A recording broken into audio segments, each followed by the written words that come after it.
ओम शांति। भगवत गीता श्लोक क्लास में आज के बेसिक कोर्स के टेस्ट के लिए टॉपिक है भगवान को किस रूप में याद करना। गीता में बताया हुआ है।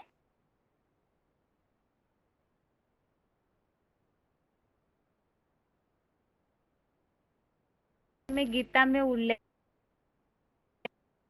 टॉपिक में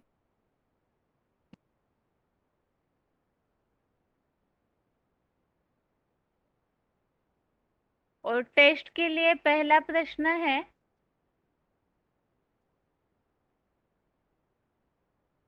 वो नहीं संबंधित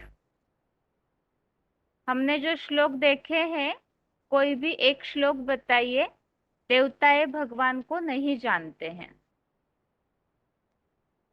कौन अनम्यूट है?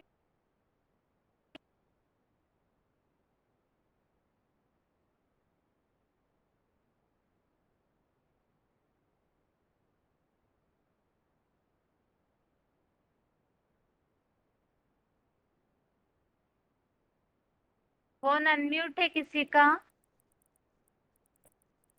हेलो। ओम शांति। ओम शांति 14389।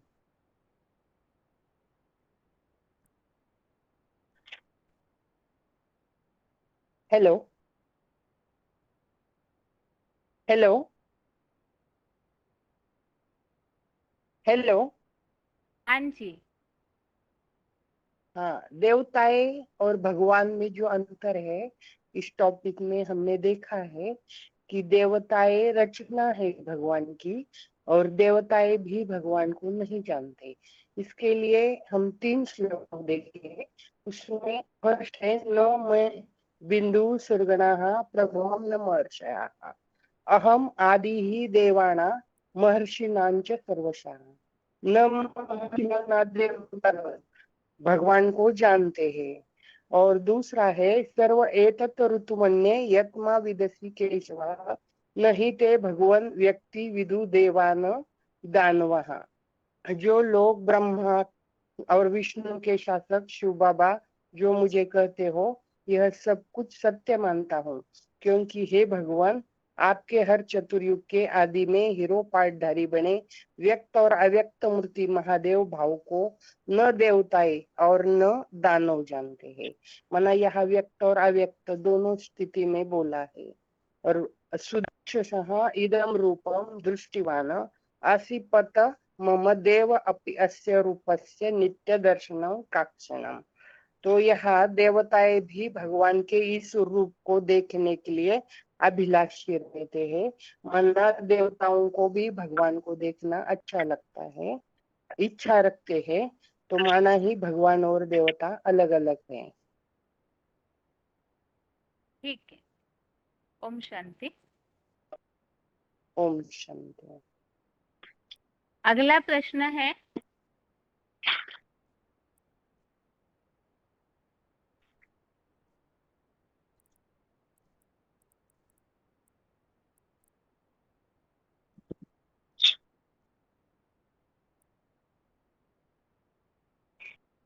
देवताएं कौन है। इस बारे में हमने कुछ पॉइंट समझे थे।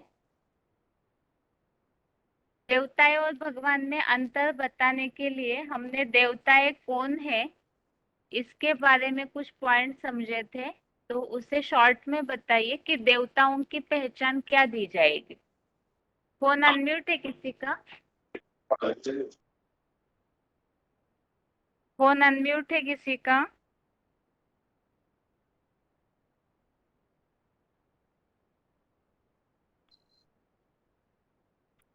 आगे और किसी का फोन अनम्यूट है? ओम शांति दीदी। ओम शांति।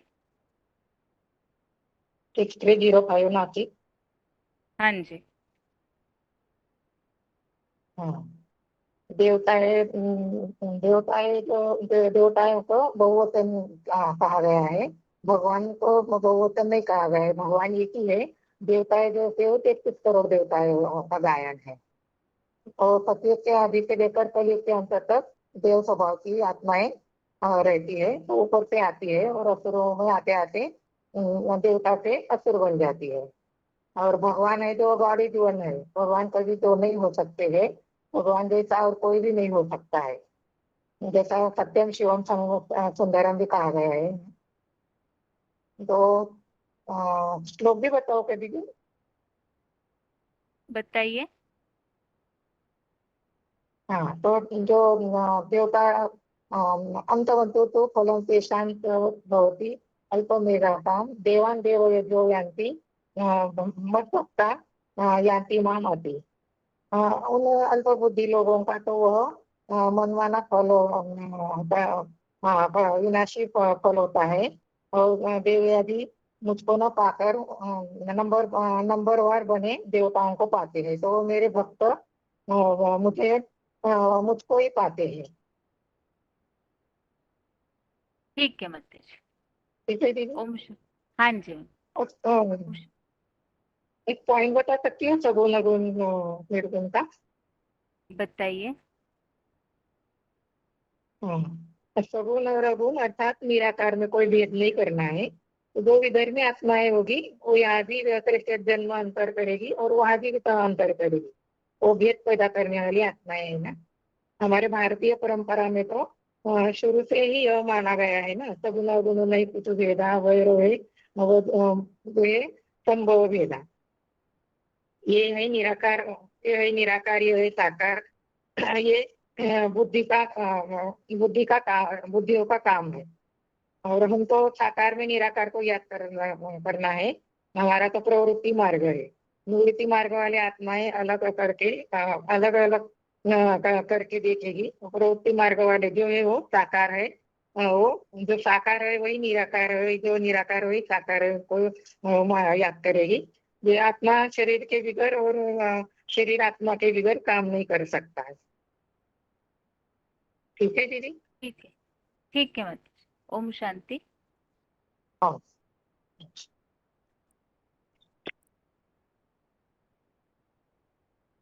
अभी अगला प्रश्न है, भगवान को किस रूप में याद करने के बारे में भगवत गीता में बताया है, श्लोक के उल्लेख के साथ बताइए। भगवान को किस रूप में याद करने के लिए भगवत गीता में बताया है। फोन अनम्यूट है किसी का?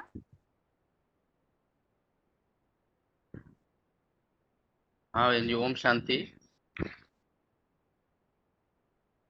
हाँ जी, ओम शांति। ओम। भगवान को वास्तव में निराकार रूप में याद करना बहुत कठिन है। यह बात गीता में भी उल्लेखित है कि उसका श्लोक है 5 का 12 श्लोक है। 5 का 12, 5 का 12 श्लोक। नहीं, 5 का 12 नहीं है, ध्यान नहीं आ रहा मेरे को। 12 का 5, अच्छा, हाँ 12वें हाँ, अध्याय का 5। 12 का 5 है।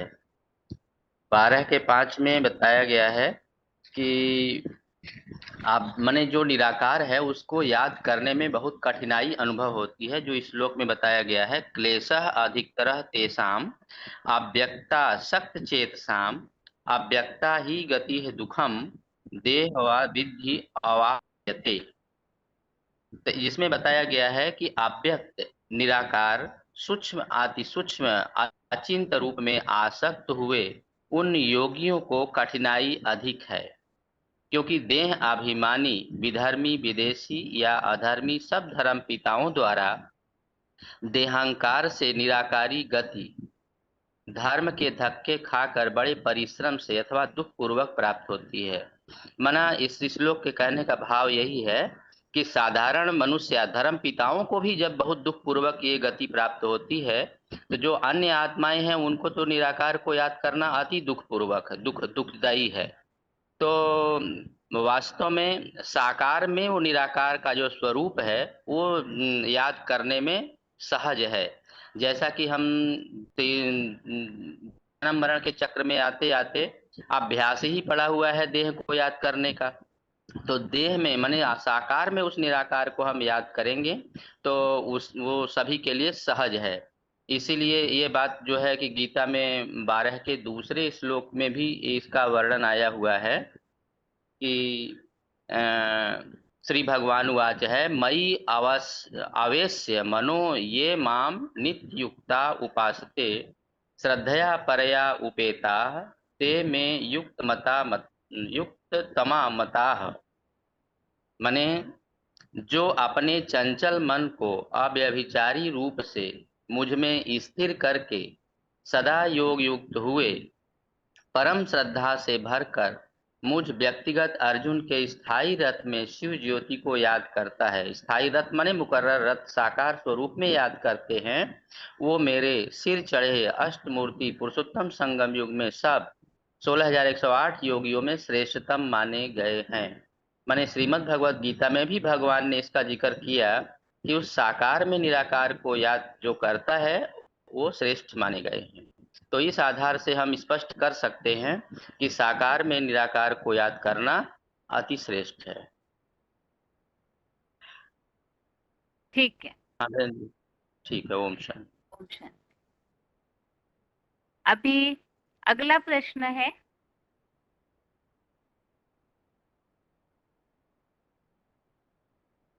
अभी ये बात तो हमने समझी कि साकार में निराकार को याद करना ही श्रेष्ठ है, ऐसे भगवत गीता में बताया हुआ है।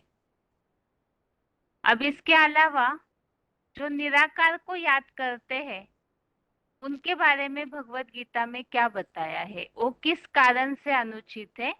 श्लोकों के कुछ हमने उल्लेख समझे थे, जिस आधार से इस बात को स्पष्ट कीजिए कि निराकार को याद करने से क्या नुकसान होता है। फोन अनम्यूट है किसी का?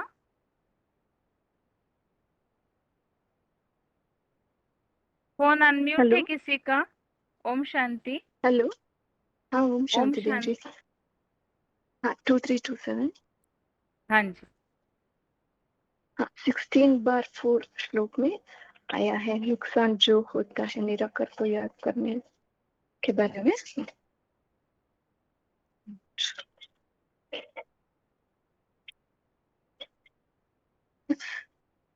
दम्भो दर्पो मानश्च क्रोधः पारुष्यमेव च अज्ञानं चाभिजातस्य पार्थ संपद मासुरीम। हे पृथ्वी के राजा, पाखंड, धन परिवार का घमंड और अभिमान तथा क्रोध, कठोरता और उसी तरह बेसमझी ये अवगुण राक्षसी संपत्ति के साथ जन्म लेने वालों के हैं। मतलब जो निराकार को याद करते हैं उनमें कठोरता आती है, वो आसुरी संप्रदाय का लक्षण है। ये सारे अवगुण राक्षसी वालों का ही है। कारण है कि निर्गुण रूप निराकार परमपिता को याद करते हैं तो कठोरता जैसे लक्षण उनमें आ जाती है।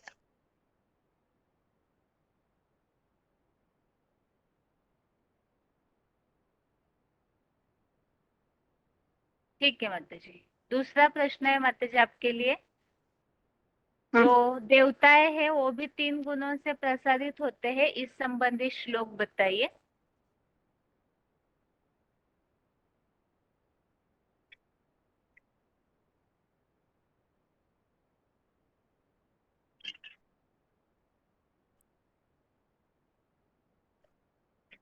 नंबर 40 में आया।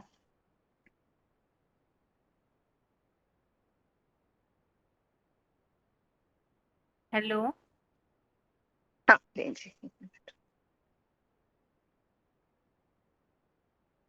18/40 में आया है। न तदस्ति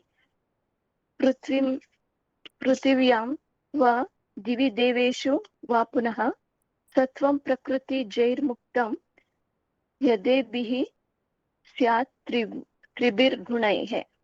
स्वभाव से उत्पन्न हुए इन तीनों गुणों से मुक्त जो हो वह प्राणी या पदार्थ पृथ्वी पर या आकाश में अथवा देवताओं के बीच स्वर्ग में भी नहीं है। ठीक है माता जी। ओम शांति। ओम शांति। अभी अगला प्रश्न है, दूसरे अध्याय का 65वां श्लोक हमने गीता के भगवान के टॉपिक में किस कारण से समझा था? दूसरे अध्याय का अध्याय 2 का श्लोक नंबर 65 हमने गीता के भगवान के टॉपिक में किस कारण से समझा है? फोन अनम्यूट है किसी का?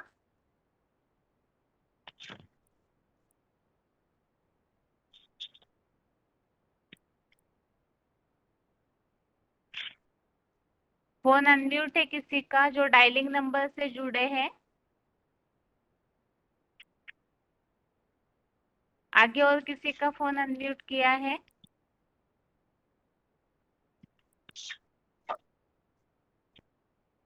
हेलो फोन अनम्यूट है। हेलो ओम शांति। हेलो हेलो ओम शांति। हेलो हेलो दीदी। 2540 हेलो हेलो। हाँ जी। हेलो दीदी। हेलो, रोल नंबर बताइए। 15-255 मधुबन। राजमंड्री। हाँ जी, बताइए माता जी। प्रश्न क्या पूछा पता ही नहीं, सुनने नहीं प्रश्न दिया ये ना। पूछा, दूसरे अध्याय का 65वां अध्याय 2 का श्लोक नंबर 65 गीता के भगवान के टॉपिक में हमने क्यों समझा था? हाँ जी, मना भगवान निराकार है, निर्गुण है, रूप में याद करने से उत्तम सगुण रूप में याद करना चाहिए। जो कठोर होकर सहजता का मार्ग छोड़ दुखदायी मार्ग पर चलते हैं वो प्रसन्नता ही नहीं सकते हैं। जब प्रसन्नता का है ही आशु बुद्धि पर्यवतिष्ठते, ऐसे टीका में भी लिखा हुआ है। प्रसन्नता ही नहीं होगी तो दुखों से मुक्ति हो शीघ्रतम सिद्धि बुद्धि बन नहीं सकते हैं। और स्थिर फिर भी बुद्धि। स्थिर बुद्धि मना भक्त मना अविजनागत योगनः च अस्ति तस्थितः ततः मां तत्वतः ध्यात्वा विशेषतः तदनान्तरम। मतलब 18 अध्याय में भी बोला हुआ है ना, परमपिता परमात्मा स्वरूप को कभी यथार्थ रूप से ज्ञान पाते हैं तो अंत प्राप्त क्या हुआ है? कुछ भी नहीं हुआ है ना। इसलिए भगवान भाव को निराकार निराकार निराकार में साकार में निराकार को याद करना है। मतलब फिर भी बाबा ने बोल दिया ना, बिंदु रूप याद करना बहुत कठिन होता है, इसलिए साकार में निराकार को याद करना बहुत सहज होता है। और गीता में भी बोला हुआ है, अव्यक्ता ही गतिर दुखम देह वर्भिर वाप्यते। अव्यक्त स्थिति जो है देहधारियों के द्वारा बड़ी मुश्किल होती है, मुश्किल प्राप्त होते हैं, बहुत कठिनाई होती है। निराकार को याद करना है, मना निराकार को याद करने से कुछ भी नहीं मिलता है ना। इसलिए साकार में निराकार को याद करना बहुत सहज होता है। ठीक है माता जी। ओम शांति। आगे ठीक है। ओम शांति।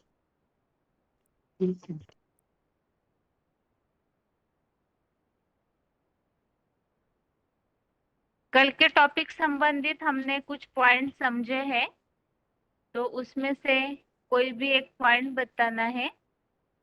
कल के टॉपिक के लिए हमने जो पॉइंट समझे थे उसमें से कोई भी एक टॉपिक पॉइंट बताइए। फोन अनम्यूट है किसी का? हेलो हेलो बहन जी, रोल नंबर 20155। हाँ जी। हेलो। हाँ माता जी। जो कौन बोला है?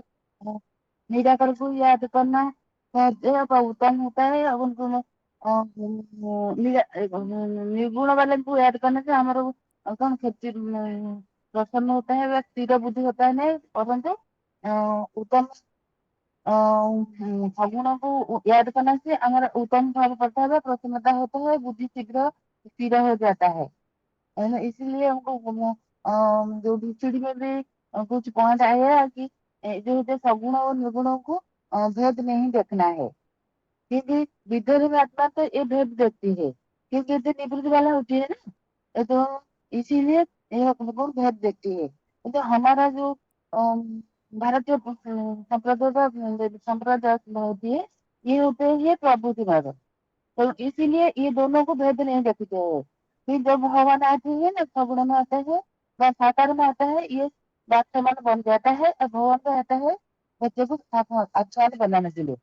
चलो निराकार क्या देखना है, निराकार वाले को साकार में भी देखना चाहिए, क्योंकि जैसे शरीर बगैर आत्मा कुछ नहीं कर पाता है कि आत्मा भी शरीर वगैरह कुछ नहीं कर होता है, तो ये दोनों आपस में जड़ित होता है। हमको ये दोनों में भेद नहीं देखना है, तो हमारा फायदा होता है, तो ये बुद्धि हमको रखना चाहिए। ठीक है माता जी। ओम शांति। और एक कहेंगे ठीक। अभी और भी तो है हाथ उठाए हुए, ठीक है। आगे फोन अनम्यूट है किसी का? Hello hello. ओम शांति। ओम शांति। ओम शांति। 25407 रोल नंबर। हेलो माता हाँ जी। जी, हाँ जी, हेलो। पॉइंट हाँ, बताइए। पॉइंट 501 वार्तालाप नंबर।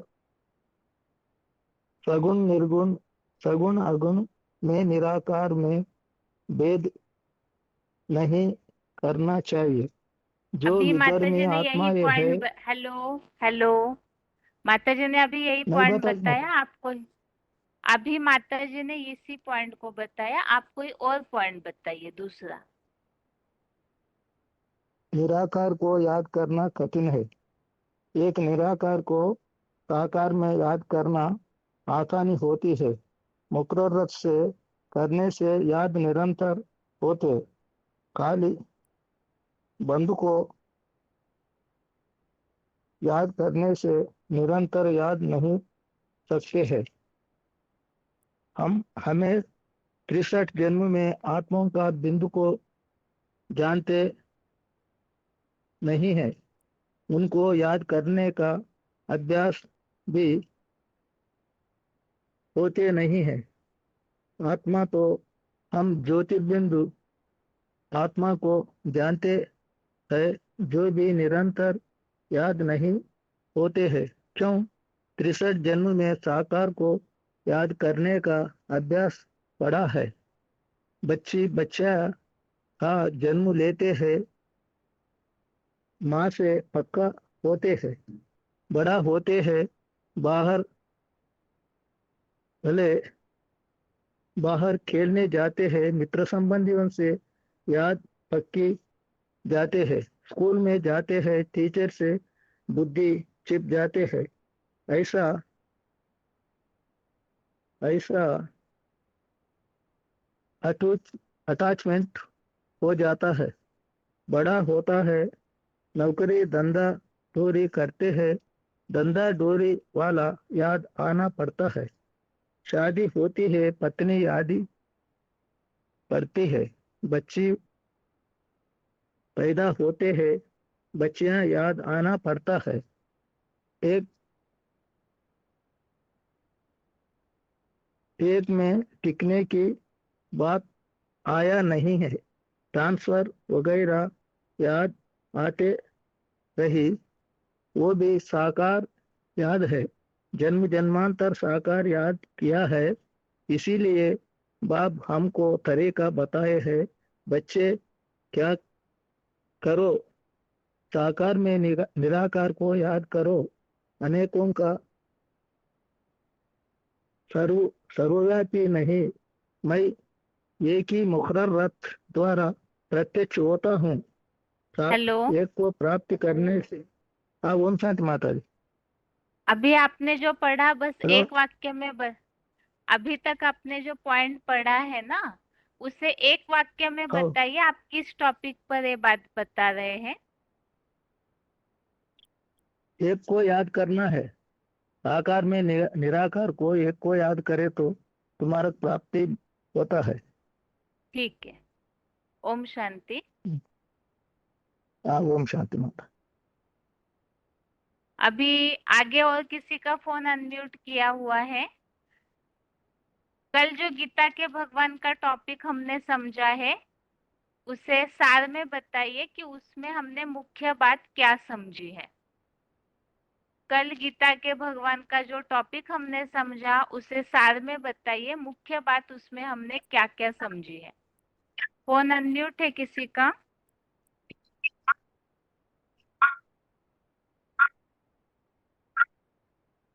आगे और किसी का हेलो, फोन अनम्यूट है? ओम शांति बहन जी। ओम शांति।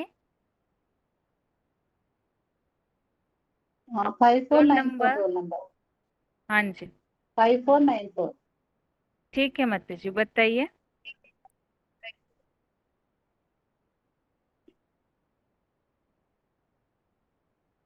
हेलो। हाँ जी, बता रही लो।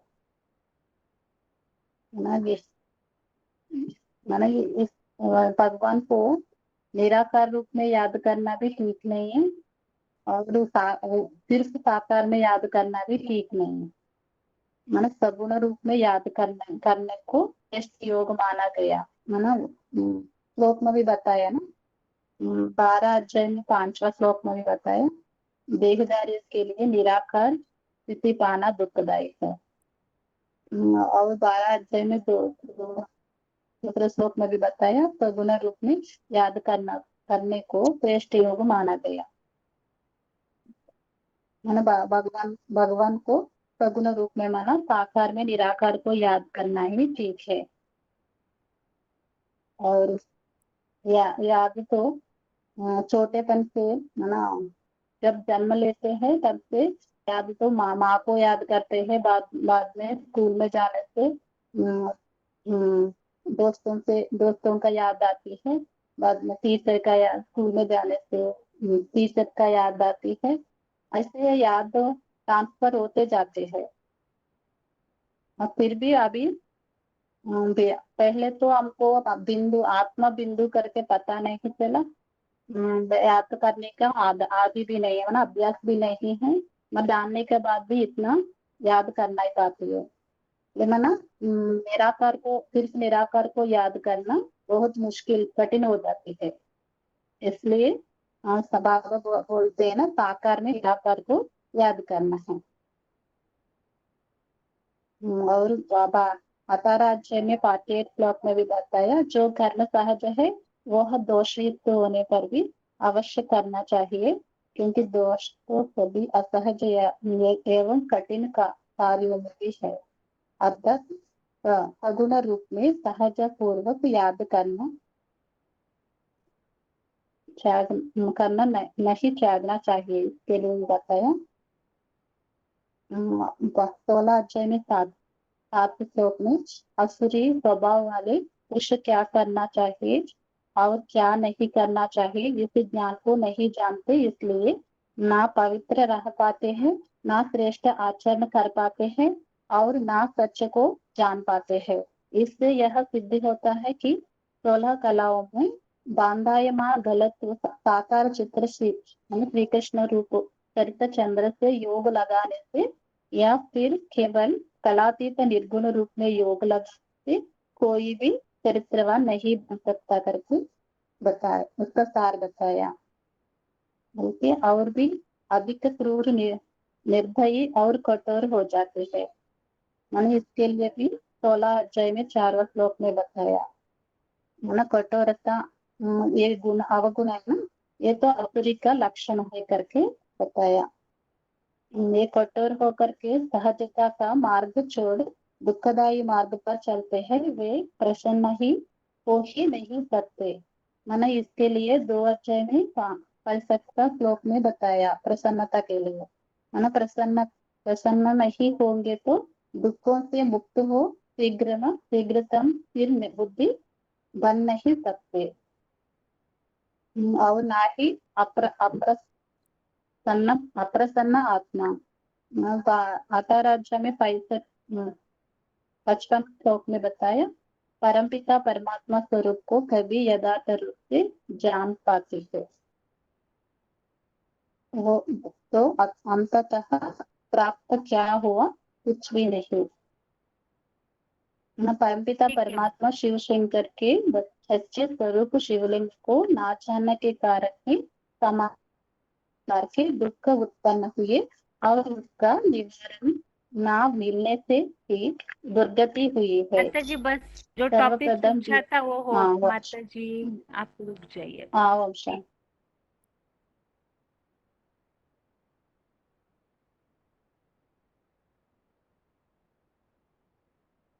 आगे और किसी का फोन अनम्यूट किया है इसी टॉपिक के लिए?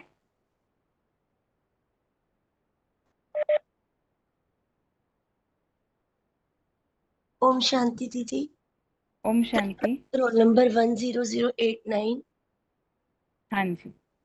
कल हमने एक तो ये समझा था गीता के भगवान के टॉपिक में कि निराकार को याद करना ज्यादा कठिन है, साकार में निराकार को याद करना सहज है, उसी से चरित्रवान बनते हैं। ये बाबा ने भी मुरली में बोला है, विचित्र को चित्र में याद करेंगे तो चरित्रवान बन जाएंगे। इसके साथ एक और टॉपिक समझा था कि आज दुनिया में जो दुखों का मूल कारण है और उसका निवारण क्या है। तो श्रीमद् भगवत गीता एक ऐसा शास्त्र है जिसमें भगवानुवाद शब्द आया है और जिसमें सभी मनुष्यों की समस्याओं का, सामाजिक, व्यक्तिगत जो भी समस्याएं रोजमर्रा के जीवन में आती है उन सब का निवारण भी दिया है। जैसे गीता में ही बताया कि काम महाशत्रु है, लेकिन सबसे पहले भगवान को न जानने के कारण तो हमने ये भी समझा था साथ साथ कि भगवान को ना देवताएं जानते हैं, देवता गण भी भगवान को नहीं जानते हैं। ये भी बताऊं साथ में दीदी, इसके बारे में श्लोक बताऊं? देवताएं भी भगवान को नहीं जान। हेलो। नहीं, आप बस गीता के भगवान अच्छा का अच्छा, टॉपिक शॉर्ट ठीक। में रिवाइज कीजिए हाँ हाँ 4-5 मिनट के हाँ अंदर। जी हाँ जी। तो काम महाशत्रु बताया है। तो काम वासना ही सृष्टि के दुख का मूल कारण है, काम हेतु कम। तो लेकिन दुनिया में आज क्या हो गया, लोग ऐसे भी कहने लग गए, गीता में जो मना आप जो बात बता रहे हैं यदि सारे दुनिया ही इसको फॉलो करने लग जाए तो सृष्टि आगे कैसे चलेगी। तो सृष्टि तो बनी बनाई मना अनादि अविनाशी है, वो तो हर कार्य हर प्रकार से होना ही है। कोई ऐसा नहीं कि यदि हम इस बात को अपने जीवन में धारण करेंगे तो सृष्टि आगे नहीं चलेगी, परंतु मनुष्यों ने इस बात का हवाला देके कामो कामो भोग परमा, ये 16वें अध्याय में आया 8वें श्लोक में, अर्थात काम वासना का भोग करना ही परम पुरुषार्थ है। ऐसा मानना। और मानकर उन्होंने क्या किया, जब विदेशी विधर्मी आए द्वापर युग से, उन्होंने भारत पर जब हमला किया तो भारत की जो स्त्रियां थी उनको भी उनका भी मना उनके ऊपर भी अत्याचार करने शुरू कर दिए। तो जो भगवान को ना पहचानने के कारण सगुण साकार जो भगवान है शिव शंकर भोलेनाथ, कृष्ण को मान लिया। और न जानने के कारण ही गीता गीता मना आज दुनिया में इसीलिए गीता की इतनी मान्यता नहीं है, सभी धर्म वाले गीता को नहीं मानते क्योंकि वो गीता के भगवान जो ज्ञान दाता है उसको नहीं जानते हैं। अगर जानते होते तो ये मिस्टेक नहीं होती। तो नहीं जानते हैं तो सभी ने अपने अपने अलग धारणाएं बना ली, अलग अलग धर्मों को फॉलो करने लग गए, अलग अलग मतांतर बना लिए। लेकिन यदि गीता के भगवान को जानते हैं और गीता में भगवान ने जो बात बताई कि कौन किसका शत्रु है, तो ये गलती नहीं होती। फिर साथ ही भगवान ने भी बताया कि सगुण और अगुण मना निर्गुण, बोलते हैं सगुण अगुण नहीं किछ भेदा। जब वो सगुण साकार निराकार के समान बन जाता है, उन दोनों में कोई भेद नहीं रहता, उस रूप में याद करने में सहज प्राप्ति है और आसानी है, कठिनाई भी नहीं है। तो ये भी बात हमने कल समझी। और कुछ दीदी? ठीक है। ओम शांति। हाँ जी, ओम शांति दीदी। आगे इसी टॉपिक के लिए और किसी का फोन अनम्यूट किया है?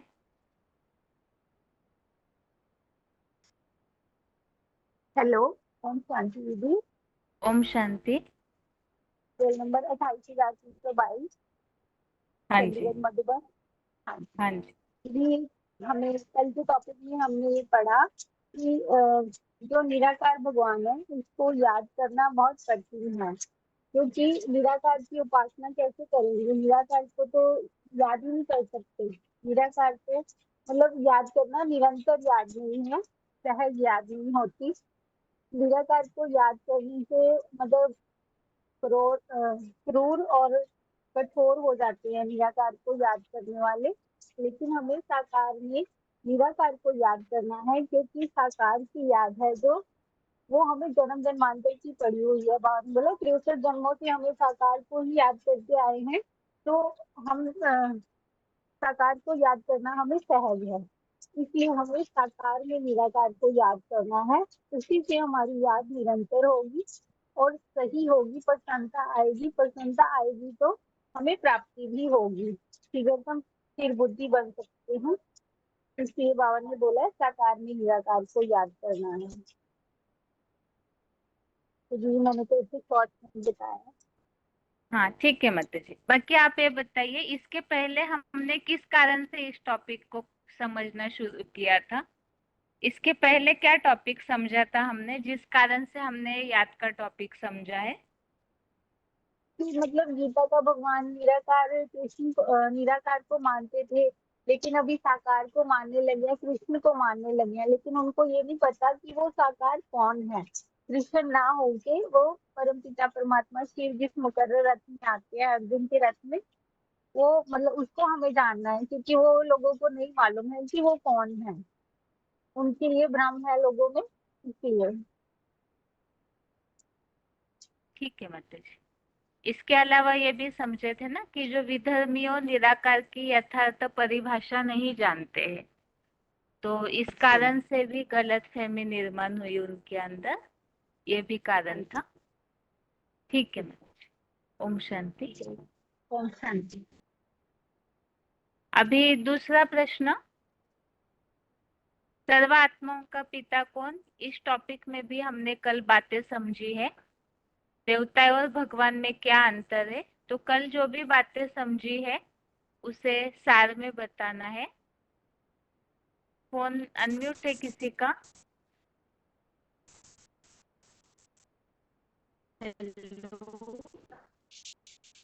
हेलो। हाँ ओम शांति माता जी, आपका फोन में नेटवर्क प्रॉब्लम है शायद। माता जी आपके फोन में नेटवर्क प्रॉब्लम है, सुनाई नहीं दे रहा है।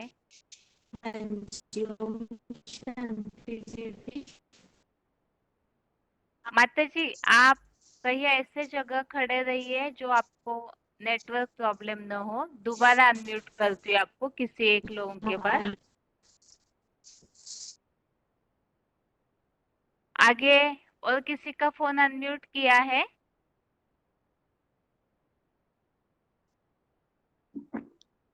ओम शांति। ओम शांति। रोल नंबर 23,622, ढेंकानाल मधुबन का। हाँ जी। कल हम समझे थे देवता और भगवान एक नहीं है। देवता 33 करोड़ होते हैं, भगवान एक होते हैं। एक वो भगवान के बारे में भगवान ही बताते हैं। भगवान वास्तव में गाड़ी जुआन कहा जाता है ना, गाड़ी जुआन। तो भगवान एक हैं, अनेक नहीं होते हैं। इसी भगवान को देवताओं से अलग माना जाता है। देवता जन्म मरण चक्र में आते हैं। सतयुग से कलयुग अंत तक देवता है, नीचे गिरते रहते हैं। इसीलिए मनुष्य को देवता कहा जाता है। जब मनुष्य सुकृति को अपनाता है, उच्च स्वभाव को, अच्छे गुण दैवी गुणों को अपनाता है, तो देवता बन जाता है।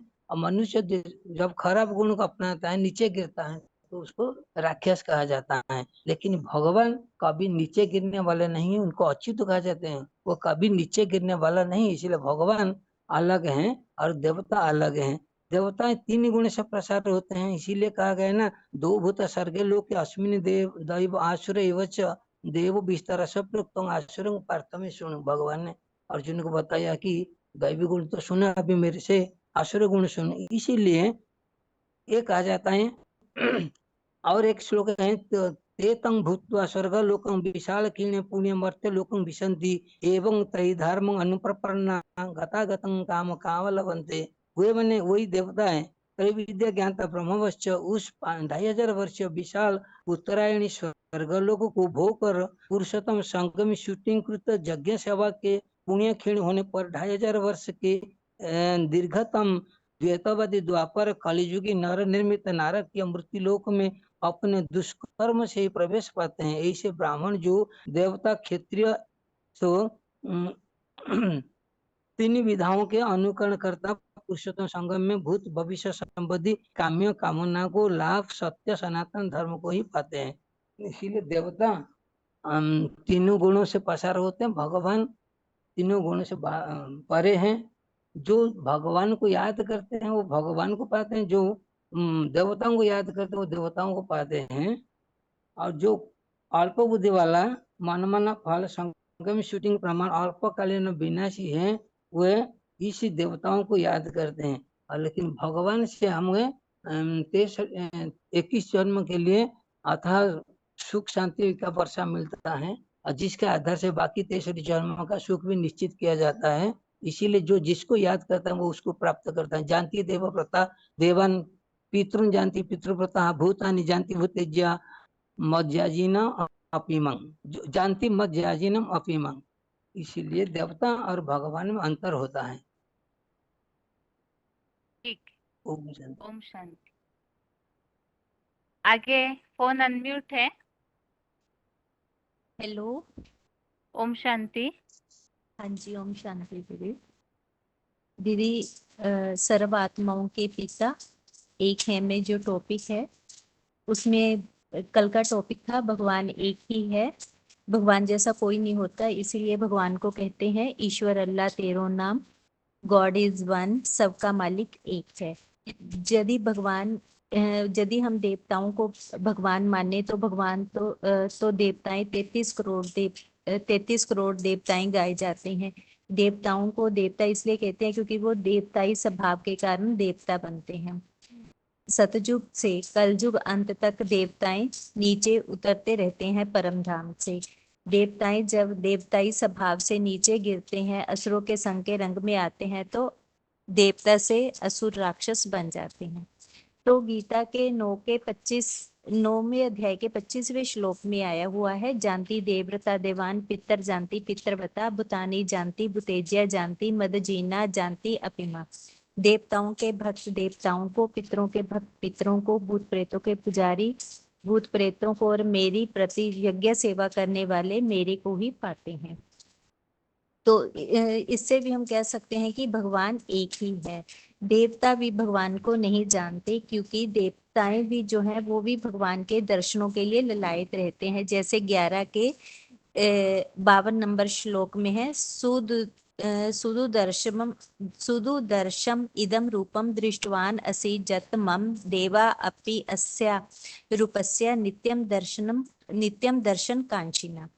मेरे जिस रूप को तूने देखा है उसे देखना बहुत कठिन है। देवताएं भी इस रूप के दर्शनाभिलाषी हैं, अर्थात देवता भगवान नहीं है, वह भी भगवान के रूप को देखने के लिए ललायत रहते हैं। और ऐसे ही 10वें अध्याय के 2 श्लोक में भी आया है, ना मैं विदु सुर्गना प्रभवम ना महर्षि अहम आदि ही देवा नाम महर्षि नाम च सर्वशाम। मेरे उत्कृष्ट जन्म को ना देवता जानते हैं और ना महर्षि गण जानते हैं, क्योंकि उनका आदि मैं हूँ।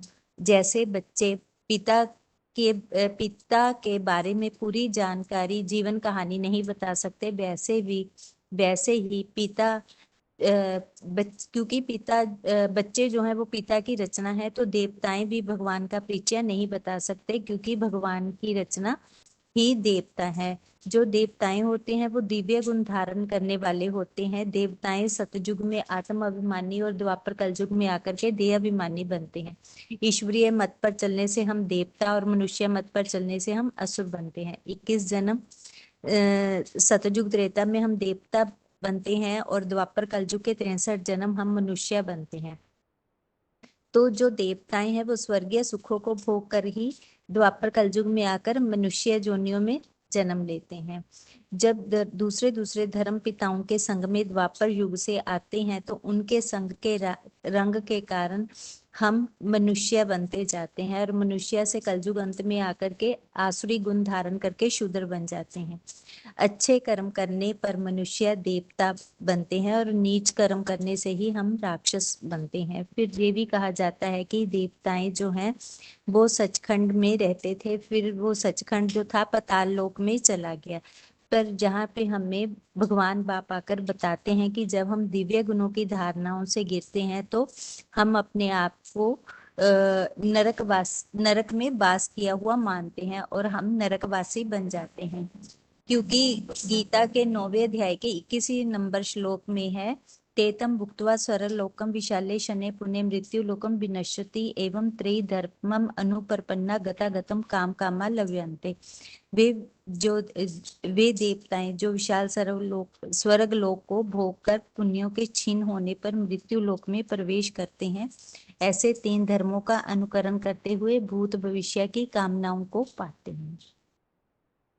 ओम शांति दीदी। हाँ ठीक है। ओम शांति।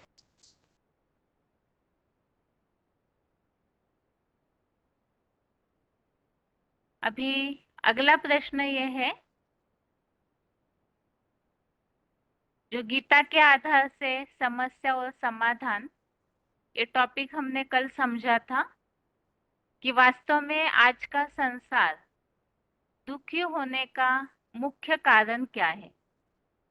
गीता अभी भी उपलब्ध है सबके पास, उसके बावजूद भी समाज में दुखों का निवारण क्यों नहीं हो पा रहा है, उसका मूल कारण क्या है। फोन अनम्यूट है किसी का? हेलो, ओम शांति दीदी। ओम शांति। हाँ जी, रोल नंबर है 15,898 और धनौरी मिनी मधुबन से बोल रहे हैं।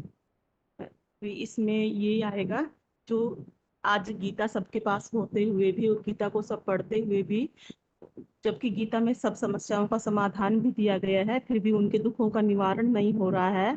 तो इसका मूल कारण यही है कि जो गीता का भगवान है उसे ही लोग नहीं जानते। और गीता के तो हर अध्याय के साथ योग शब्द जुड़ा हुआ है कि योग लगाएंगे तभी तो हमारे दुखों का निवारण होगा। लेकिन जो गीता का भगवान है उसको ही नहीं जानते तो योग किससे लगाएंगे। जब गीता के भगवान को ही नहीं जानते तो योग भी एक्यूरेट नहीं लगता, और जब तक एक्यूरेट योग नहीं लगता तब तक उनके दुखों का निवारण भी नहीं हो सकता। यही मूल कारण है कि आज गीता सबके पास होते हुए भी लोगों की समस्याओं का समाधान नहीं हो रहा।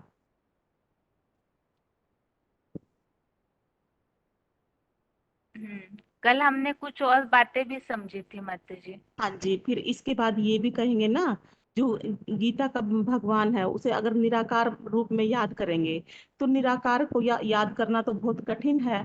और साकार में याद करेंगे, साकार, जब हम साकार में हैं तो भगवान भी साकार में होना चाहिए ना। और जब भगवान साकार में होगा तो तभी तो वो साकार रूप में हमको पढ़ाई पढ़ाएगा, और पढ़ाई पढ़ा करके ही हमारी समस्याओं का समाधान करेंगे। ठीक है माता जी। ओम शांति। अभी हाथ सभी का नीचे किया है और कॉल्स जिनका रेडी है वो हाथ उठाइए। कॉल्स के हिसाब से जिन्होंने अभी तक एक बार भी नहीं किया है कॉल्स, वो हाथ उठाए तो ज्यादा अच्छा है। कोई भी कॉल्स जिन्होंने एक बार भी नहीं बताया है टेस्ट में, वो हाथ उठाइए पहले।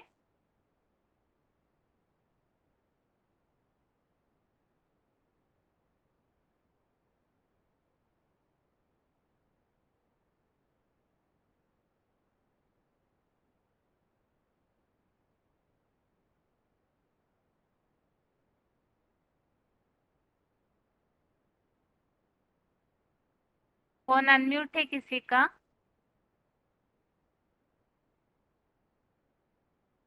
फोन अनम्यूट है किसी का?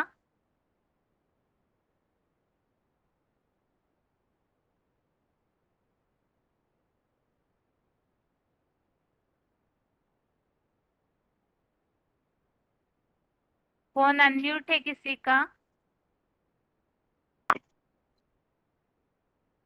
हेलो। ओम शांति। हेलो ओम शांति दीदी। ओम शांति। Roll number? 15,255। हाँ जी।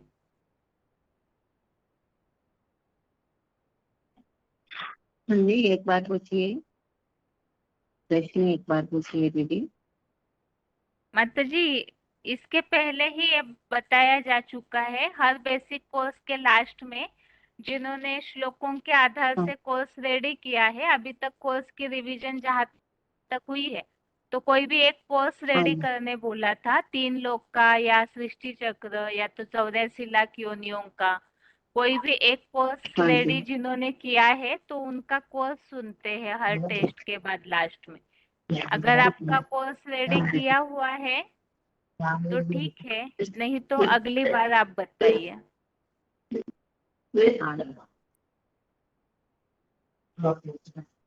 हेलो। हेलो माता जी, आप समझे क्या क्या बताया है? हाँ जी ठीक है, थोड़ा सा समझाते हैं चीजें। तो मना पहले भी बताना चाहिए दूसरों को बताने के लिए। मना इस सृष्टि पर साकार और निराकार लोग होते हैं। देवता उनको कहा जाता है जो दिव्य गुण धारण करने वाले हैं। सच त्रैतायुग में देवता होते हैं।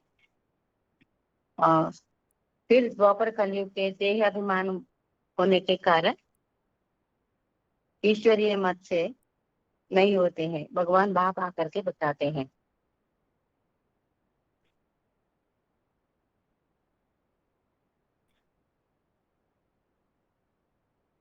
मनुष्य अच्छे कर्म करते हैं तो देवता बन सकते हैं, और मनुष्य जब नीचे कर्म कर जाते हैं तो गिरता ही शुरू होते हैं और राक्षस बन जाते हैं।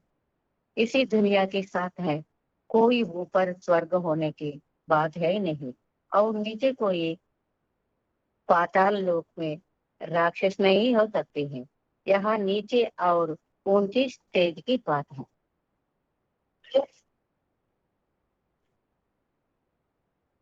ठीक है माता जी, आप अगली बार कोई भी एक चित्र का कोर्स पूरा रेडी करके फिर बताइए, ठीक है? हाँ जी ओम हाँ जी ठीक शांति। है। ओम शांति। ओम शांति। आगे और किसी का फोन अनम्यूट किया है? फोन अनम्यूट है जिन्होंने हाथ उठाया है अपना, अपने फोन पे ध्यान दीजिए।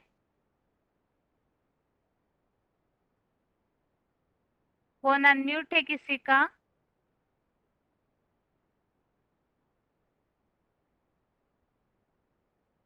फोन अनम्यूट है किसी का?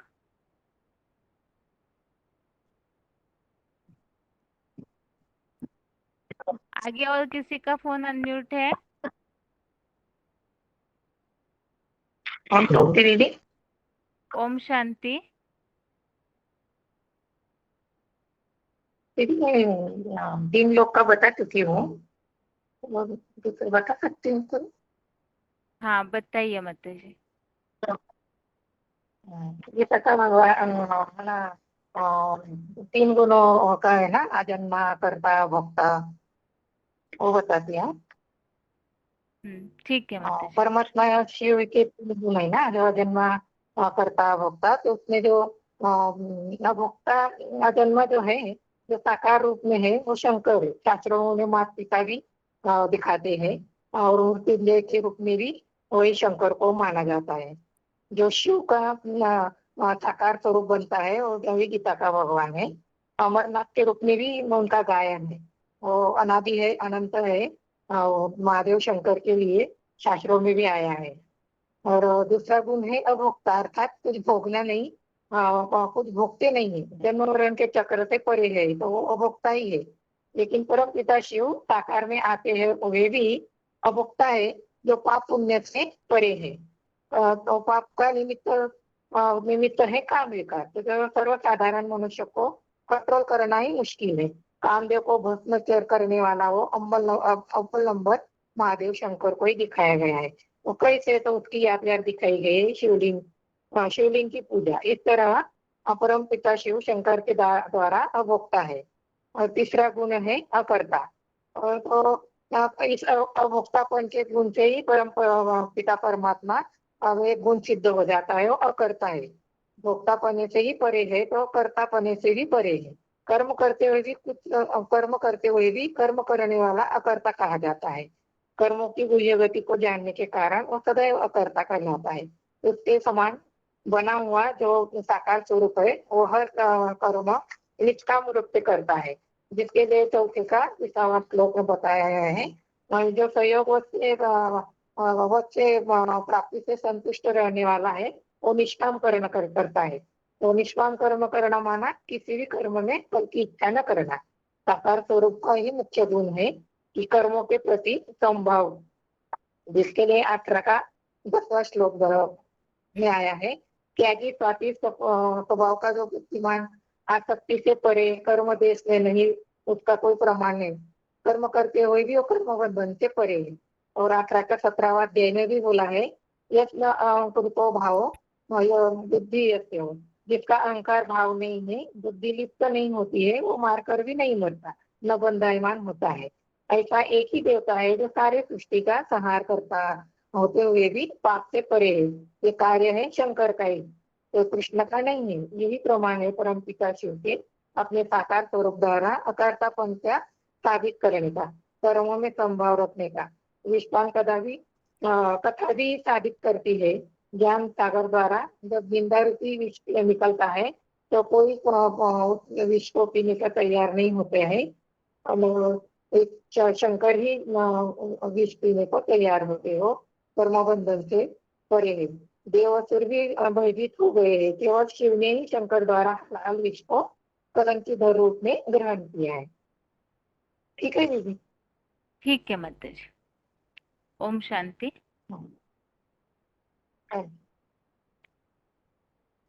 आगे और किसी का फोन अनम्यूट है? ओम शांति। ओम शांति। माता जी, मैंने एक छोटा सा टॉपिक अभी बनाया है, इसी के बीच में बनाया था। जो न मे विदु सुरगण प्रभवम न महर्षय अहम आदर ही देवानां मनुष्याणां च सर्वशः। तो उसको मैं जो 2-3 दिन के जो क्लासेस जो है बेसिक कोर्स के, उसके साथ में लिंक किया है। तो उसके समरी है, श्रेष्ठ आचरण श्रेष्ठ का जानकारी से होता है। श्रेष्ठ कौन है? वो भगवान। बीज को जाना ताकि तुम्हें परम पद की प्राप्ति और दुख से मुक्ति हो सकते हैं। उसी को आदिभूत, अधिदेव, अधियज्ञ समझना, जो अर्जुन रथ में विराजमान है। अनादि अप्रमेय उनके रूप बसंत को जानना, अकाल मूर्त, अकाल तख्त है। सगुण रूप, सगुण ही अगुण ही न कुछ पैदा। लेकिन दुनिया का सदगति करने वाला वो सर्वव्यापी नहीं है, एक व्यापी है। जानकारी कम है तो याद अच्छे नहीं हो सकते हैं। सही पहचान न होने के कारण दैविक सृष्टि से आसुरी सृष्टि में पतन हो जाता है। हमारे बुद्धि 63 जन्म में देहधारियों के साथ होने से बुद्धि एक में टिकना अभ्यास ही नहीं है। अभी बुद्धि एक में टिकना है तो बाप के निराकार को एकदम याद करना मुश्किल है। इसलिए हमारे याद को सहज और सही रीति से करना। भगवान के बच्चे को सामने आकर अपने जानकारी देते हैं। भगवान, मैं ज्योति बिंदु आत्मा, तुम भी आत्मा ज्योति बिंदु। तुम कर्म अकर्म विकर्म के जानकारी न होने के कारण जन्म मरण में आते हैं। इसलिए मेरा श्रद्धा भावना में श्रीमत अनुसार कर्म करो और मेरे याद से पूर्व जन्म के पाप को भस्म करो।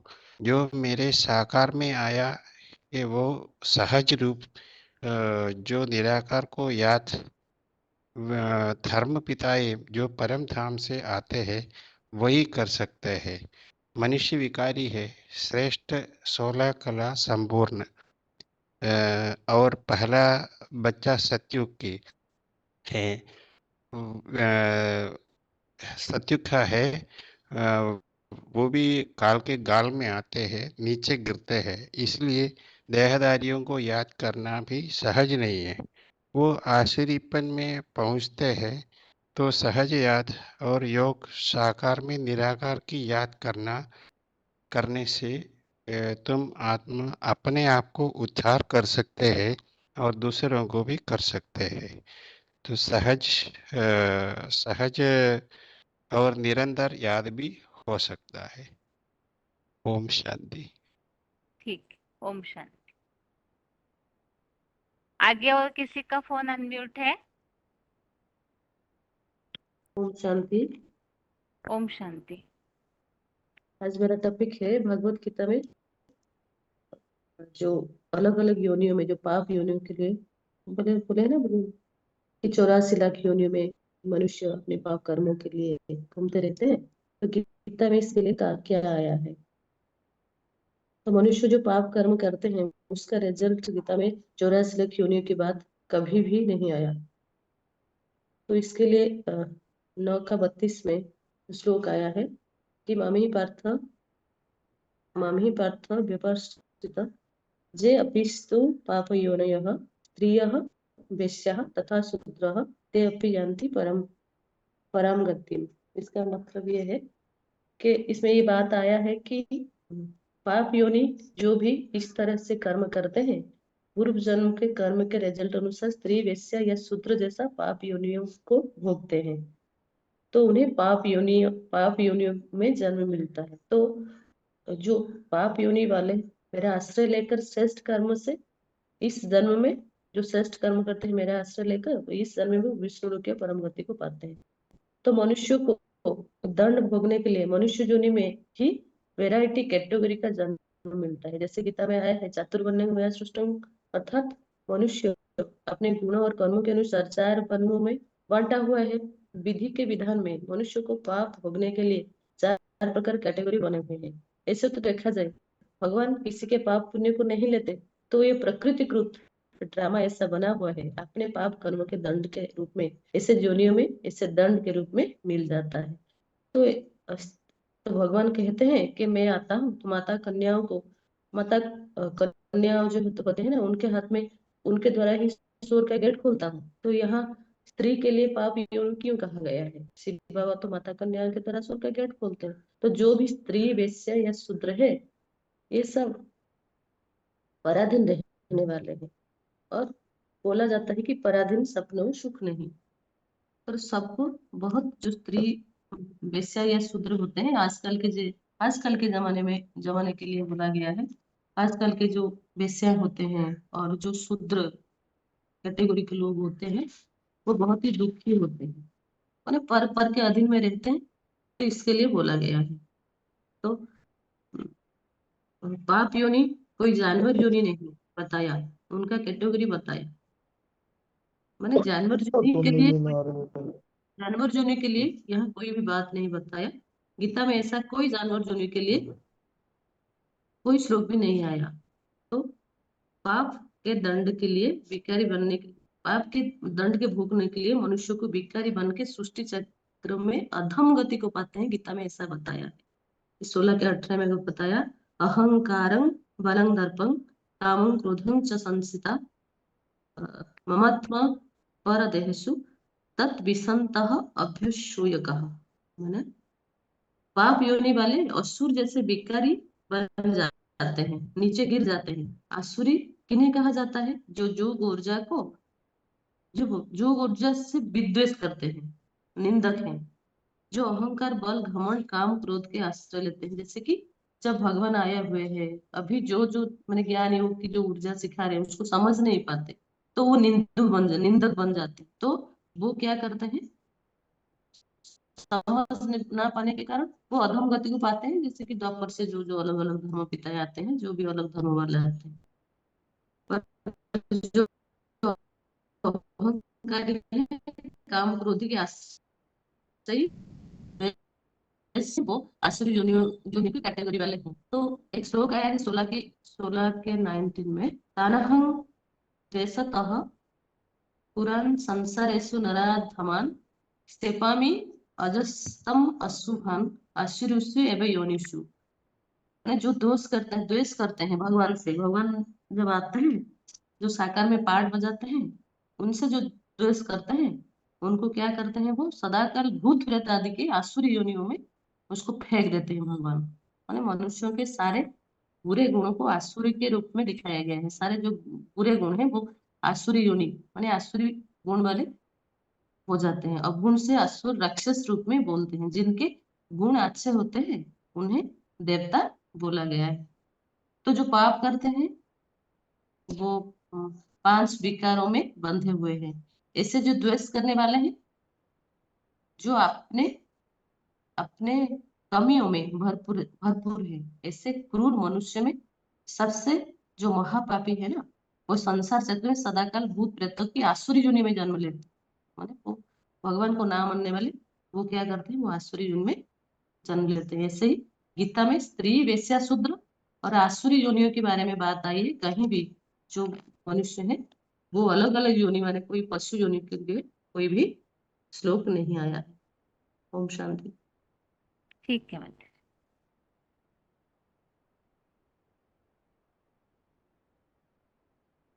आज के क्लास में नयों में से किसी ने भी हाथ नहीं उठाया है कोर्स के हिसाब से, तो अगले टेस्ट तक जरूर अपना कोर्स रेडी कीजिए। अगर पूरा नहीं आप एक बार में बता पाएंगे तो कम से कम आधा कोर्स, लेकिन वैसे आज ज्यादातर जिन्होंने बताया है कोर्स वही हाथ उठे हुए हैं, और अभी टाइम भी हो गया है इसीलिए अनम्यूट नहीं किया जाएगा किसी का फोन। लेकिन अगले टेस्ट तक जरूर कोई ना कोई जिन्होंने एक बार भी नहीं बताया है तो वो लोग जरूर अपना कोर्स टॉपिक रेडी कीजिए। और अभी आज जो टॉपिक हमने देखा है उस संबंधित प्रश्नों के उत्तर। सबसे पहले गीता के भगवान का टॉपिक, जो टॉपिक हम कल समझे हैं, निर्गुण रूप में याद करने से उत्तम है सगुण रूप में याद करना। अर्थात निराकार को सिर्फ याद करने से भी ज्यादा अच्छा है साकार रूप में भगवान को याद करना।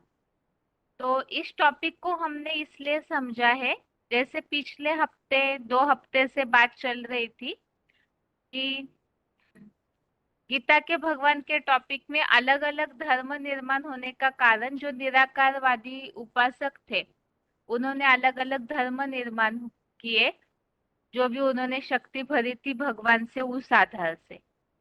और इसमें एक गलतफहमी ये हो गई कि जो निराकारवादी है उन्होंने निराकार की वास्तविक परिभाषा को तो समझा नहीं, और इसीलिए ही जो प्राप्ति उनको होनी चाहिए वो प्राप्ति नहीं हो पाई। और इसीलिए ही भगवान को यथार्थ रीति कैसे जानना है वो हमने पिछले हफ्ते समझा। आदिभूत, अधिदैव और अधियज्ञ सहित भगवान को यथार्थ रीति वास्तव में जानना चाहिए। अब इस बात को जो नहीं समझ पाए हैं तो वो केवल निराकार को ही, किसी ने तो सिर्फ निराकार को पकड़ा, किसी ने सिर्फ साकार श्री कृष्ण को गीता ज्ञानदाता के रूप में पकड़ा, और वास्तव में ये दोनों भी अनुचित है, वो नास्तिक ही कहे जाएंगे। और इसीलिए ही जिन्होंने जैसे रूप को समझा वो वैसे ही याद करेंगे, तो जो यथार्थ प्राप्ति होनी चाहिए वो नहीं होती है। तो उसी के बारे में यहाँ हम समझ रहे थे कि वास्तव में सिर्फ निराकार को याद करना, उससे अव्यक्त स्थिति बहुत दुखदायी होती है पाना, या बहुत उन्हें कठिनाई होती है प्राप्तियां करने में, क्योंकि केवल निराकार को याद करना इतना सहज नहीं है। जो 12वें अध्याय का 5वां श्लोक हमने समझा था, क्लेशो अधिकतर अस्तेषाम अव्यक्ता सक्त चेतसाम अव्यक्ता ही गतिर दुखम देहवद्भिर अवाप्यते। तो इसमें बताया है कि ऐसे जैसे धर्म पिताएं हैं उनकी निराकारी स्टेज दिखाते हैं, तो वो धर्म पिता ही हो सकता है कि वो निराकार को याद करे, लेकिन सर्वसामान्य जो मनुष्य है, जो कमजोर आत्माएं हैं, वो निराकार को याद नहीं कर सकते हैं, क्योंकि उनकी इतनी क्षमता नहीं होती है। और जो धर्म पिताएं वगैरह याद करते भी है निराकार को, तो उनको बहुत दुख भी सहने पड़ते हैं। तो जो अव्यक्त अवस्था प्राप्त होनी है वो अत्यंत कठिन है। अब जब कठिनाई पूर्वक भगवान को याद करेंगे, क्योंकि भगवान की याद सहज और निरंतर होनी चाहिए, तभी ही प्राप्ति हो सकती है। लेकिन यहाँ निराकार को याद करना कठिन है, तो सहज याद कर नहीं सकते हैं। इसीलिए ही भगवत गीता में कौन सा श्रेष्ठ तरीका है वो बताया है 12वें अध्याय के दूसरे श्लोक में, अध्याय 12 का श्लोक नंबर 2। इस श्लोक में खास ये बात बताई है कि वास्तव में किस रूप में सहज राजयोगी या श्रेष्ठ योगी कौन है। तो वो बताया है, मय्या वेश्य मनोये माम नित्य युक्ता उपासते श्रद्धया परयोपेतास्ते में युक्त तमामतः। तो इसमें खास बात बताई है कि जो मेरे में ही मन स्थिर करके सदा योग युक्त होके मुझे श्रद्धा से भरकर याद करते हैं, तो साकार निराकार का मेल है, शिवलिंग का स्वरूप, उसे जो याद करते हैं तो वो योगी वास्तव में श्रेष्ठ योगी माना गया है। और नित्य युक्ता उपासते अर्थात सहज और निरंतर याद होनी चाहिए, तभी वो श्रेष्ठ योगी है। और सहज याद होगी तो ही निरंतर होगी। और एक किस स्थिति में संभव है, मनुष्य आत्माएं जो है वो लगातार जन्म मरण के चक्र में आती है, तो साकार के साथ रहने के आदी है। मतलब उन्हें आदत हो गई है कि वो साकार को बहुत साकार देहधारियों के साथ रहते हैं, तो उनके याद की, उनके साथ आचार व्यवहार की आदत है। तो इसी कारण से भगवान का जो साकार रूप है वो जल्दी याद आ सकता है, और सहज याद आएगा तो निरंतर भी होगा। और इसीलिए ही भगवत गीता का ये श्लोक हमने समझा था कि निराकार को याद करना तो कठिन है और साकार को याद करना सहज है। तो ऐसा जो सहज कर्म है उसे अवश्य करना चाहिए। अर्थात जो साकार रूप में भगवान की याद है वो सहज है, इसीलिए ऐसा कर्म त्यागना नहीं चाहिए, उसे जरूर करना चाहिए। इसके लिए हमने 18वें अध्याय का 48वां अध्याय 18 का श्लोक नंबर 48 समझा था।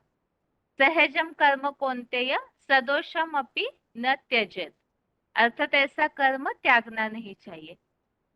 अब आगे हमने इसी टॉपिक में ये बात समझी थी, लेकिन इसमें क्या होता है कि कुछ आसुरी स्वभाव वाले जो है वो इस बात को नहीं समझ पाते क्या करना चाहिए और नहीं करना चाहिए। और इस कारण से अब जब सही निर्णय नहीं ले पाया कर्मों के बारे में, यहाँ सहज याद की बात आ रही है, और आसुरी स्वभाव वालों ने इस बात की गहराई को समझा ही नहीं कि साकार को याद करना सहज है, तो निराकार को ही याद करने का प्रयत्न करते रहेंगे। तो इस कारण से जो श्रेष्ठ आचरण होना चाहिए वो नहीं हो सकता है। निराकार को जो याद करते हैं वो चरित्रवान नहीं बन पाएंगे। क्यों? क्योंकि चरित्र तो साकार के द्वारा किया जाता है, और निराकार चरित्र करेगा कैसे? क्योंकि वो तो ज्योति बिंदु स्वरूप है। अब इस कारण से ही जो आसुरी स्वभाव वाले हैं किसके कर्मों को फॉलो करेंगे? कर नहीं पाते हैं, तो इस कारण से श्रेष्ठ आचरण भी नहीं कर पाते और यथार्थ जो सत्य है उसे भी नहीं जान पाते। इसी बात के लिए हमने 16वें अध्याय का 7वां श्लोक, अध्याय 16 का श्लोक नंबर 7 समझा था। प्रवृत्तिम च निवृत्तिम च जनान विदुरासुरा न शौचम नापि चाचारो न सत्यम तेषु विद्यते। अब इन बातों से जो अभी निराकार की याद संबंधित हमने जो बातें समझी है, इसमें ये बात स्पष्ट होती है कि वास्तव में जो लोग श्री कृष्ण को याद कर रहे हैं, अब श्री कृष्ण तो जब श्री कृष्ण का नाम लिया जाता है तो कृष्ण चंद्र कहते हैं। चंद्र कहाँ? चंद्रमा की कलाएं जैसे क्षरित होती है, तो जरूर ये जो चंद्रमा है श्री कृष्ण तो क्षरित कला वाला है। अब ऐसे उतरती कला वाले को याद करेंगे तो उससे प्राप्ति क्या होगी? और निर्गुण को याद करते हैं तो भी चरित्रवान नहीं बन सकते हैं। इस बात को अभी अभी हमने समझा कि निराकार जो है वो कोई भी कर्म कर नहीं सकता है। अब कर्म उनके दिखेंगे नहीं, तो जो निराकार को याद करने वाले हैं किनके कर्मों को देखकर फॉलो करेंगे? और इसीलिए ही केवल निर्गुण रूप, और है तो कलातीत स्टेज वाला, क्योंकि जन्म मरण के चक्र में नहीं आते तो उनपे कोई लेप तो चढ़ता नहीं है, लेकिन वो चरित्रवान नहीं बन सकते। तो ये दोनों भी इसका मतलब नुकसानकारी है। इस तरह की याद जो है वो जीवन को ऊंचा नहीं उठा सकती है। और इसका दुष्परिणाम क्या होगा? जैसे बताया, चरित्रवान बन नहीं सकते और श्री कृष्ण भी उतरती कला वाले हैं, तो परिणाम ये होता है कि ऐसी आत्माएं जो है वो सही निर्णय न ले पाने के कारण क्रूर, निर्दयी और कठोर हो जाते हैं। और कठोरता जो है ये आसुरों के लक्षण है। जैसे कि अब सहज याद नहीं आती है, तो यहाँ ये उल्लेख हमने कल देखा नहीं था, लेकिन जैसे भक्ति मार्ग में भी सहज याद नहीं कर पाते, तो कई ऐसे हठ योगी है जो हठ पूर्वक प्रयास करते हैं या योग लगाने का, अलग अलग तरीके अपनाते हैं।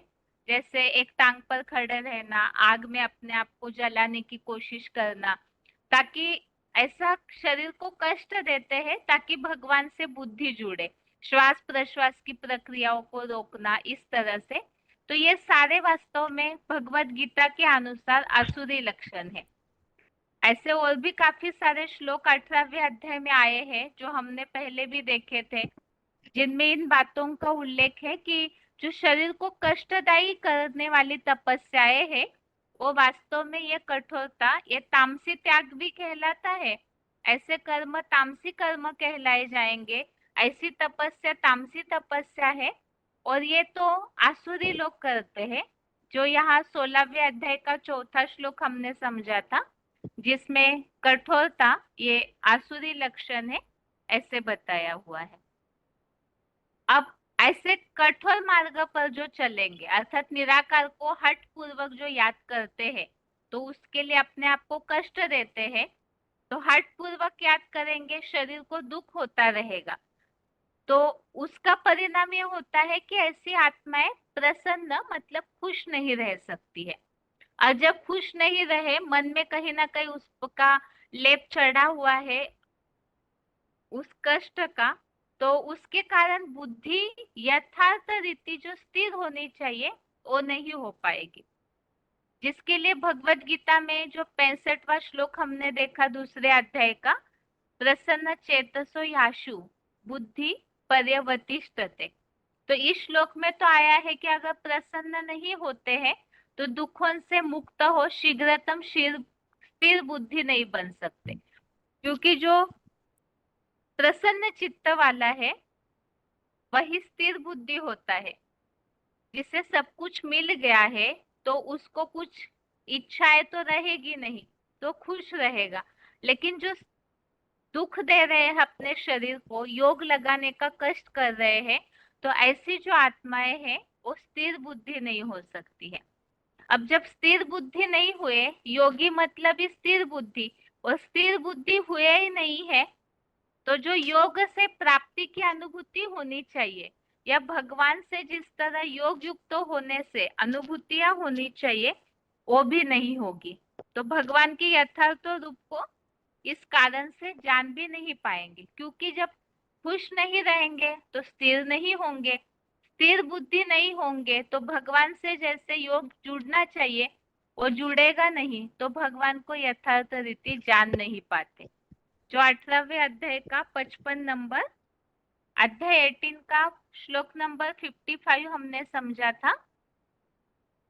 भक्त्या माम भी जानाति यावान्य चास्मि तत्वतः ततो माम तत्वतो ज्ञात्वा विशते तदनंतरम। तो इसमें यह उल्लेख आया है परमात्मा की यथार्थ स्वरूप को जानने का, कि जो भक्ति भावना से भगवान को याद करते हैं तो वही यथार्थ रीति जान पाएंगे। अब जिन्होंने कठोरता से याद किया वो भगवान को जान भी नहीं पाएंगे, तो प्राप्ति जो होनी चाहिए याद से, योग से, वो भी नहीं हो पाती है। इसके अलावा और एक टॉपिक हमने गीता के भगवान में यह समझा था, भगवत गीता जो है वो मानवीय जीवन के परिवर्तन का शास्त्र है। तो भगवत गीता आज भी उपलब्ध तो सबके पास है, लेकिन उसके बावजूद भी जो आज जो दुख या निवारण समस्याओं का होना चाहिए वो क्यों नहीं हो रहा है? समाज दिन प्रतिदिन पतन की ओर क्यों जाते हुए दिख रहा है?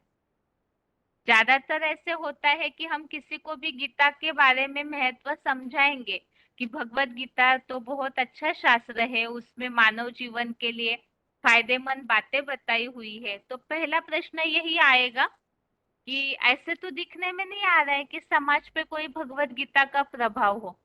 तो उसका कारण क्या है? भगवत गीता की यथार्थता।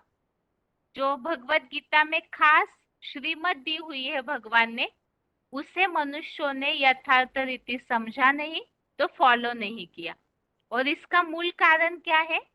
जो गीता ज्ञान दाता है उसका यथार्थ रूप जाना नहीं जाना, तो उनके चरित्र को फॉलो कैसे कर पाएंगे?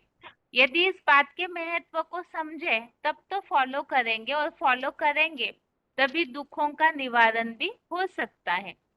और इसी के लिए हमने इस टॉपिक को समझा था कि शिवलिंग अर्थात गीता ज्ञानदाता का यथार्थ स्वरूप है अव्यक्त मूर्ति ना, जो बताया इससे सारी सृष्टि विस्तार को पाती है, उसी से सब निकलते हैं, अंत में उसी में समा जाते हैं।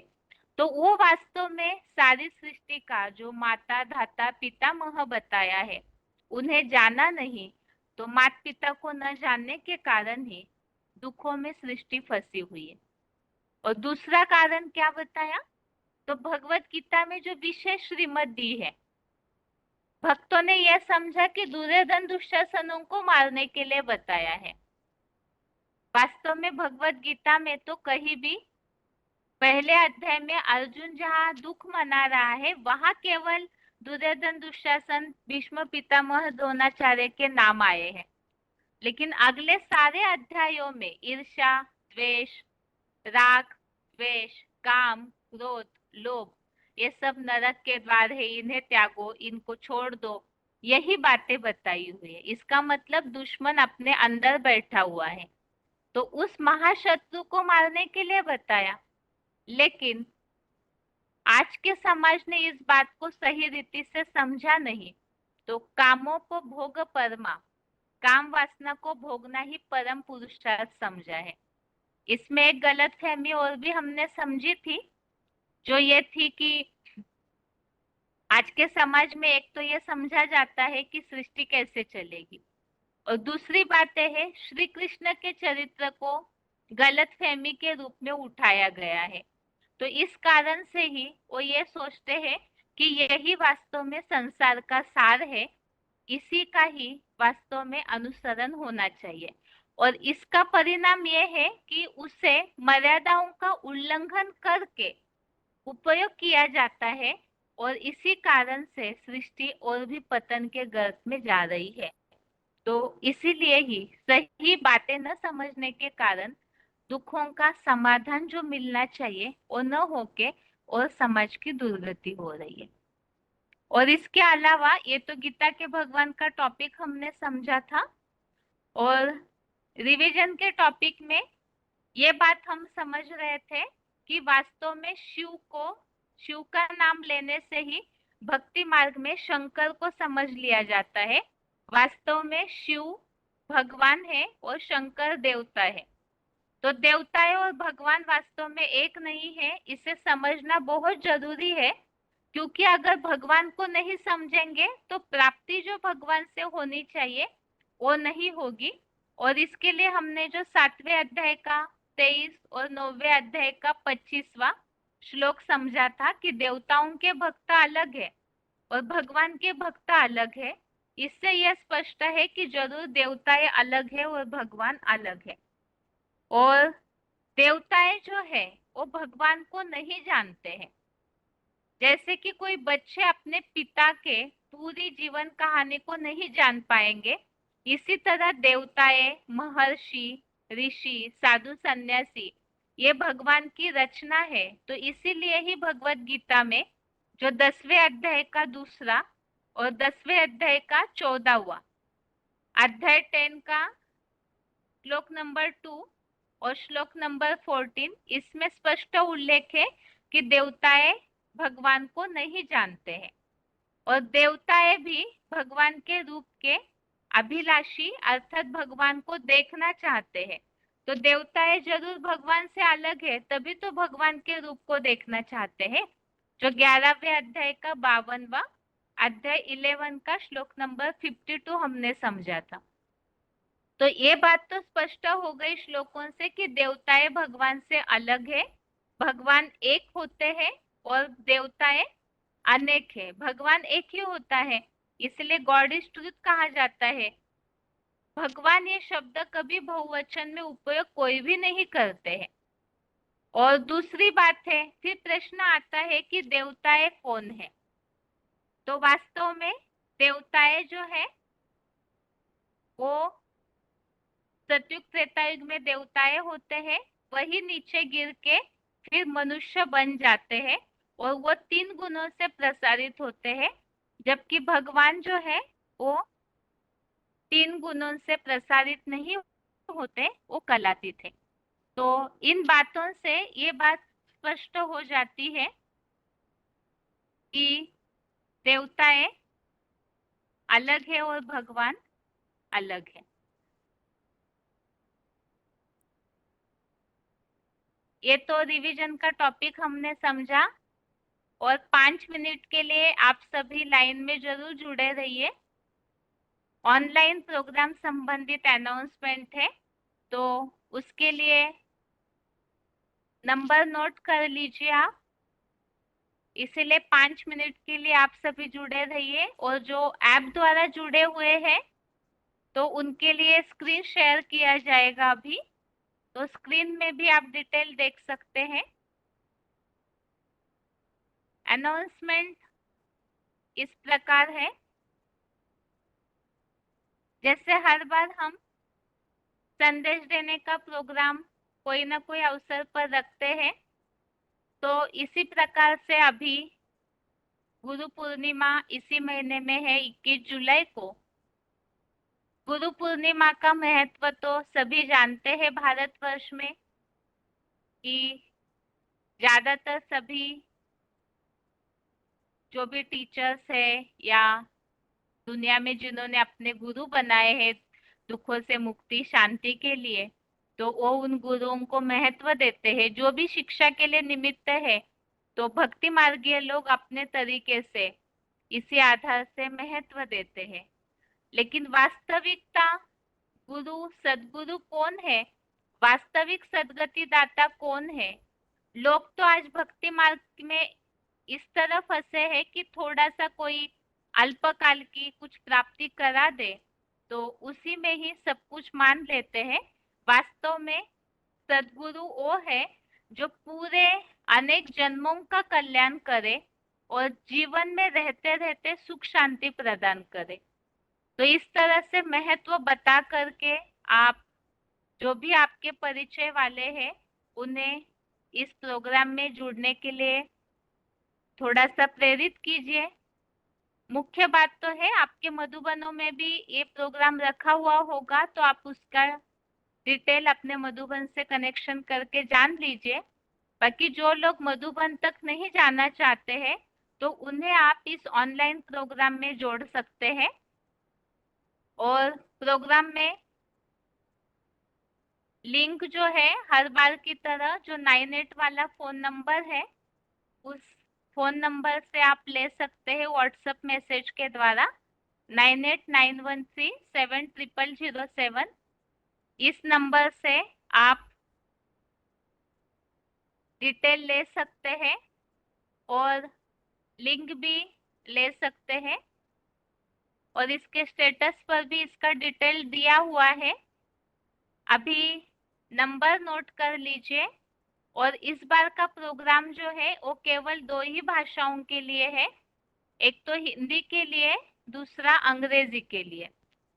पहले नंबर है डायलिंग नंबर 01164800114। डायलिंग नंबर जो हम डालते हैं वही है, फिर भी नोट कर लीजिए 01164800114। मीटिंग आईडी है 2511032429। मीटिंग आईडी नंबर हिंदी में 2511032429। पासवर्ड है 210724। पासवर्ड 210724। और भाषाओं का डिटेल, हिंदी भाषा का 19 जुलाई रात को 8 से 9। हिंदी भाषा के लिए 19 जुलाई रात को नाइट में 8 PM से 9 PM। और अंग्रेजी के लिए 20 जुलाई। इंग्लिश के लिए 20 जुलाई। टाइम सेम है, रात को 8 से 9 बजे तक। तो ये गुरु पूर्णिमा संबंधित ऑनलाइन प्रोग्राम का डिटेल है। तो आप जितनों को भी जानते हैं, जिनके भी संबंध संपर्क में है, आप जरूर उन्हें जोड़ने का प्रयास कीजिए, ताकि इस सद्गति दाता का परिचय सभी को मिल सके। और इस अनाउंसमेंट के साथ ही आज के लिए यहाँ गीता क्लास पूरा होता है। ओम शांति।